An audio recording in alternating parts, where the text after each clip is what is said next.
I really think it's amazing what we can do with such simple technology. Um, so I don't know how familiar you are with like radio and stuff like that, but initially, if you think about it, it actually wasn't very complex. You just had something that would move because of sound, and that would create electricity. Um, but it didn't actually have to like code or anything. There's no code or any kind of information like that because they just would make electricity do this, but then on the other side, the electricity would just move a thing that would make the sound again. Um, so there's no complex, weird, programming involved. But now we do this programming stuff, but it's really just running off of really simple um, things that are just on or off.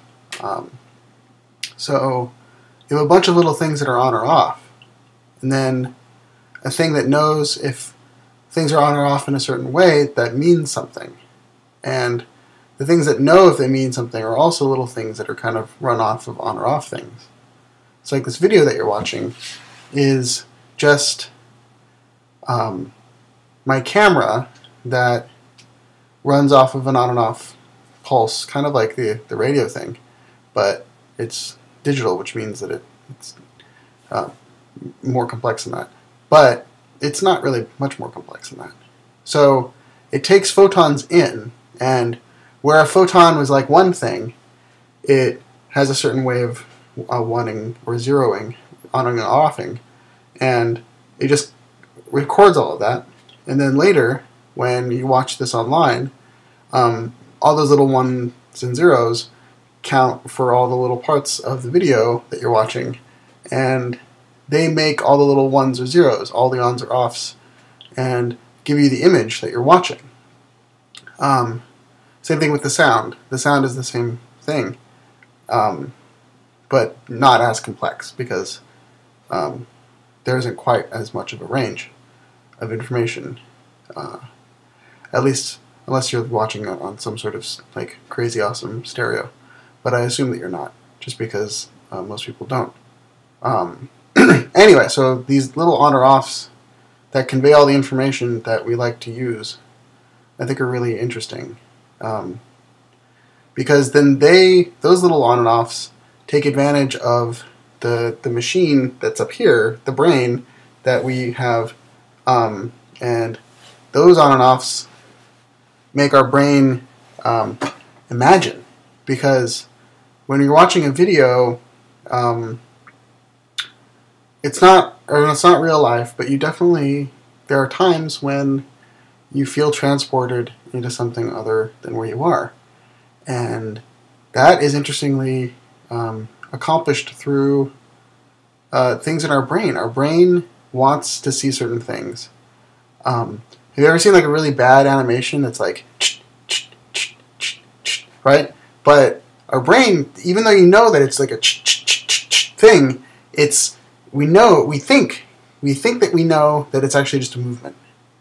And even when you're watching like really bad digital video, and there's all these like little like information problem things in the video, and there's not enough information, and the pixels are really big, like you still know what's happening, right? Maybe you don't get to see what the little button on the woman's jacket in the back says, but you know that it's a button, and you know that she's wearing a jacket, and you know that she's drinking a coffee, and you know that she's holding a balloon, and you know that she just witnessed a car accident, and she's talking to the police officer, and then the protagonist comes up and says it was murder.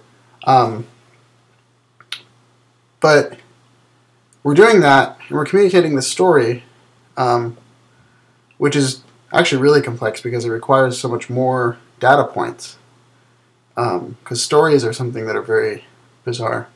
I don't even know if it's possible if you can tell a story with ones and zeros, other than by just transferring a story into from one place to another through video and sound and stuff. Yeah. So we got these ones and zeros, and these ons, these offs, and they make pretty much everything that we like doing happen faster and better. even like the skis.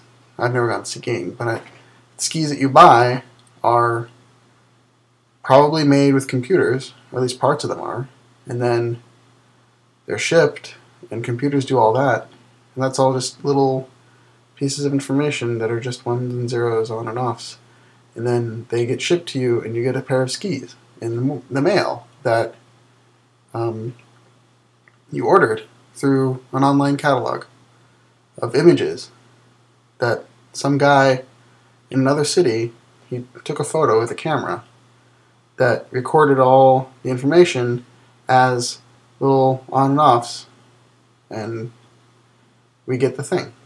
It's absolutely amazing.